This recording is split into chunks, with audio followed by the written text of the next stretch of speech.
શ્રી કૃષ્ણ. ચાલો દીક્ષાબેન સૂચના વાંચો. સરસ. ટ ઓળખી ગોળ કરો. હવે જો આપણને લખવામાં અને બોલવામાં આપણને ટ અને ડમાં ભૂલ પડે છે, બરાબર. એના માટે સરસ મજાની રમત છે. તમારે શું કરવાનું છે બંને ભાઈ બહેને? ટ ઓળખવાનો છે અને એના ફરતે ગોળ કરવાનું છે. ચાલો સ્ટાર્ટ. બોલવાનું.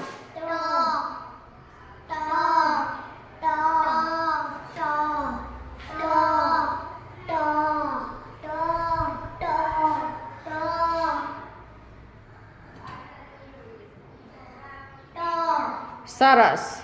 પહેલા કોણે ટમાં ગોળ કરી દીધું છે? ટીપેન્દ્રભાઈએ ગોળ કરી દીધું છે. સરસ.